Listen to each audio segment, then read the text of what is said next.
Okay. Yeah. So what do you do with a 5? It's a derivative. It's a derivative of 2. 2, 4. No, if you're doing 1, 2. It could be. 1, 2, 1, 2, 1. It could be that. It could be, yeah, It could be fast 1, 5. 2, 3, 4. Well, you know, well, that would be 5. Correct, but this is not No, that's a 2. 5 pattern. What is Right. this? 2. It's a 2 pattern. It's just irregular. Right. Right? And this is not a 5 pattern either. This is a 4 pattern that has a subdivision of 3. Right? Clear? Yeah. Okay. So what's the level? Who can define a level, conducting level? Plane. Where the sound occurs. Sure. Oh, yes. Where the top Touching the pulse happens, right? Very good. And how do we mark that in conducting? How do we communicate that through gesture? Everybody's like, In the beginning you set it up. it's Friday, come on. What do you think? How do we At the very define beginning, like at the very beginning, we define it, which is our arm at the level we believe we're going to be pulsating, all right? And then every time we arrive to that point, we define it again just by changing the direction, right? And we change direction. It doesn't matter where we change the direction. You create an angle, and that angle usually defines a plane from which it should be rebounding, right? So that's why the upper motion is called a rebound. And then you approach the level again, that's why the downward motion is called approach, right? And that change of direction defines a point, and that point is called what? Ictus, in which the pulse of the piece usually happens, and that pulse is called also what? It could be a duple or a triple tactus. All right. So these are important words that you need to understand. Perhaps the most important gesture that you need is the prep gesture, because the prep gesture is the one that starts everything. Once it's started, fine, you just need to control it, but it's starting it that requires attention, because you can start it in infinite ways. There are infinite combinations of things that you can do. These are all contained in the gesture of prep. Okay? The prep gesture has then the tempo, the character, the articulation, the meter. The only thing that doesn't carry is the harmony, but you could create a character with it. Okay? So the two most important elements in the prep gesture are your gesture in the hand and your breath. Actually, you could generate a prep gesture without arms, just by breathing, right? So how many of you are familiar with prep gestures? Be honest, if you're not, that's fine, we can talk about it. Right? We're good? Okay. And everybody is able to start all 4 patterns in every single point as a prep gesture. Do you know what I mean by that? Like For example, if we're in a three pattern, and the music starts on 2, what would be the gesture that I need as a prep gesture to start on 2? Well, you have to think, I need to touch the ictus prior to the music happening, which would be then 2. 2 rebounds up and approaches in a 3 pattern out. So the prep gesture would be 3. I'm sorry, 2. And then keep going, right? Same exercise can be for, I don't know, starting a 4 pattern on 1. This is the prep gesture's most common, right? So we touch 4, approach 1, and then keep going, right? With a breath. Everybody's okay with this. If you're in front of a choir, or any ensemble, you're able to generate prep gestures that are clear. Cool? Okay. To me, these are the basics, and I think everybody is more or less acquainted with the basics. So today I thought we should talk a little bit about the two elements that I see the majority of the conductors not thinking about. Okay?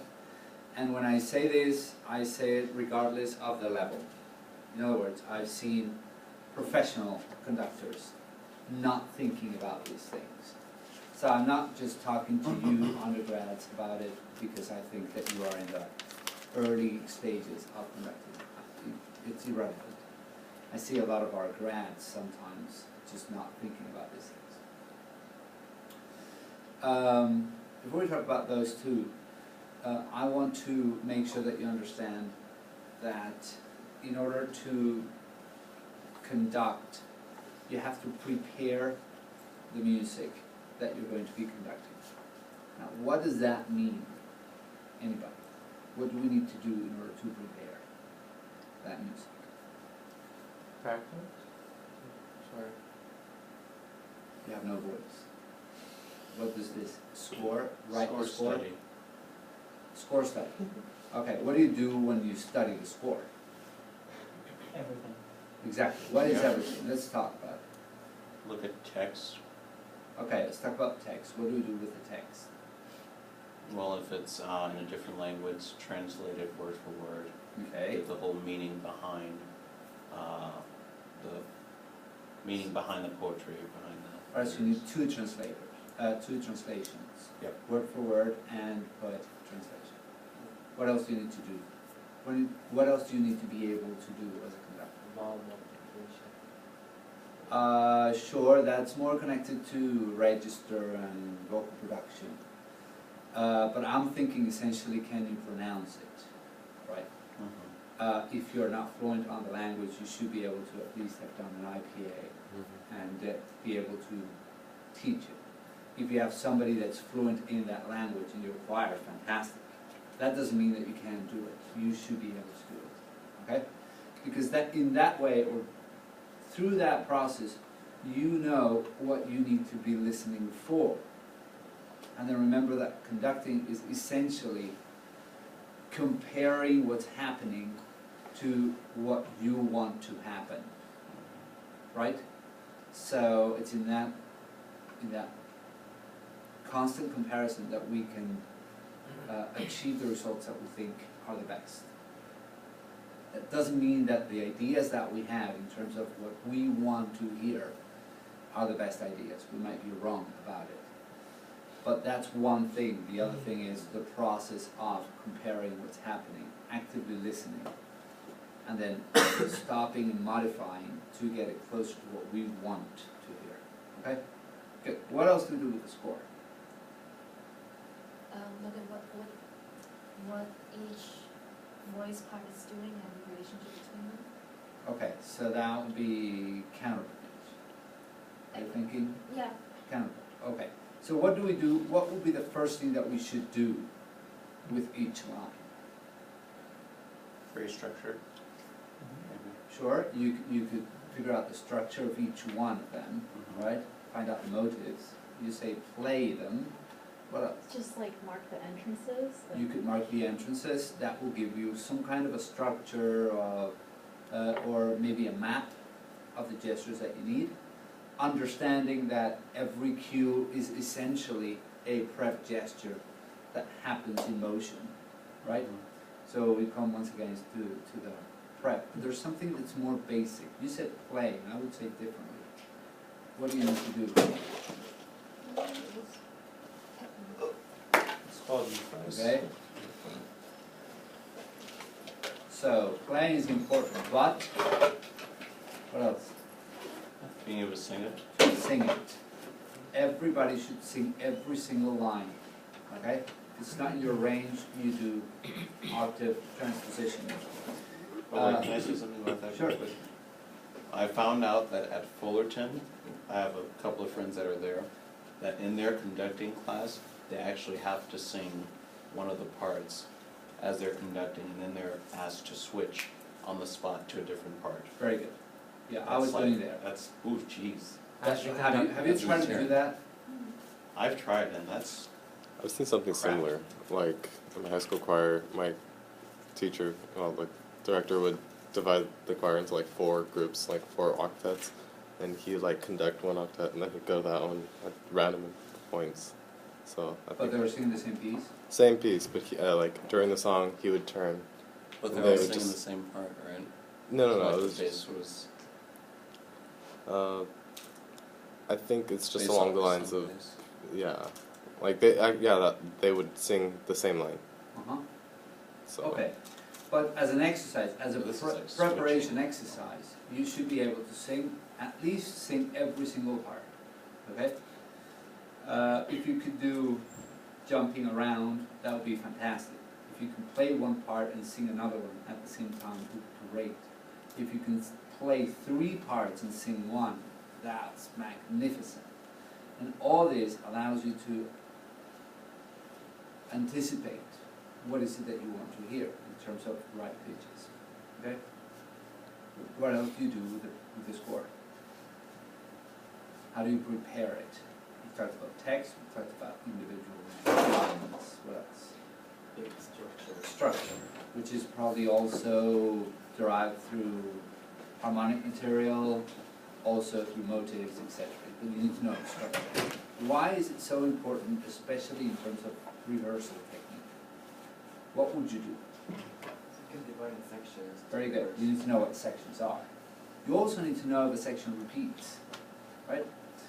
If a section repeats, you could devote one rehearsal or one section of your rehearsal to study that section Oh my gosh. as many times as, hey man, how are you? So structure is very important.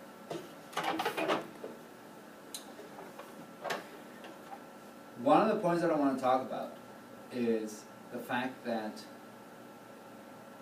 we need to understand that we are recreators of music.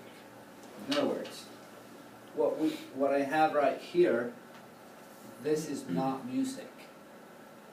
This is a visual representation of an idea that the composer had.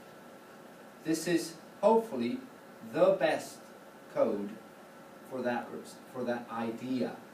What we need to do as interpreters is try to get as close as that idea as possible. Okay? In other words, when we study the music, we need to be thinking, what is it that the composer wants? Okay? And is what I have in front of me the best possible way that idea could have been codified? In many cases, it is not. And here's where we fall into a trap. Because we become very autopilot conductors. We just grab a piece of music and we just go. Because we assume it's fine. Don't assume the music is fine. Even if the representation is the best one, you have the best addition possible, there's so much more that you have to pour into it in order to try to transform it into music, which is what we're going to do in choral land. Okay? So, we have to understand that in order for music to happen, there are 3 steps. The first step is the composer having an idea and writing it, putting it on paper. Okay? The second one is what we do, which is decodify those symbols and produce vibration. What is the vibration? Well, that's what we need to think about. How do we sing it? Where do we sing it? What's the vowel? What's the pitch? All of these things are the things that we'll be thinking about. At the end, we have a product, and the product is vibration. Okay? Still, if the composer writes something and we, as conductors or performers, let's just say it, we are able to recreate it, recompose it, there's no music still. We need a third element, and that third element is somebody to hear the vibration and again recreate it into